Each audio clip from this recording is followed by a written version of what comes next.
in one of the best examples of how robots have struggled to help, I don't know if you've ever seen that video of a robot drowning itself in a DC shopping mall, but that is a hilarious YouTube video. You can find it. It's a company that had a pretty good core technology, but a wheel design. And of course, the second you have wheels on things like uneven brick, and what happens when we beat up the environments we build for ourselves, you get things like the robot tipping over and accidentally falling into a fountain. And, that's just a fundamental problem of the environments we create. We build them for ourselves. We have legs. We have the ability to, let's say, step in a crack without entirely tipping over.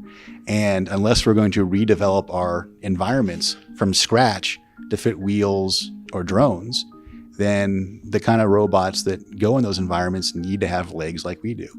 And Cassie is what we think is the first really economically viable robot to do that.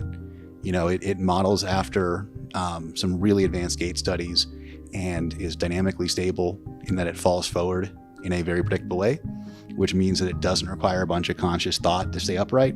It doesn't have a wheel design that requires, perfection in what's hitting, or else it's designed for economic,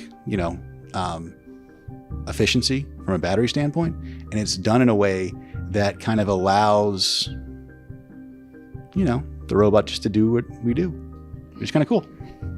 So, if you look at the stuff we don't want to do, like patrolling a shopping mall or walking around, let's say, an industrial park at night, or more importantly, inspecting, let's say, a power plant while it's still operating, that's what Cassie's perfect for. And if you look at things like, let's say, deliveries, logistics, stuff where you'd really love to just hit a button and have a robot show up on your doorstep with, a taco or a package or whatever, this is the first robot that can actually do that. And that's been fun to work with.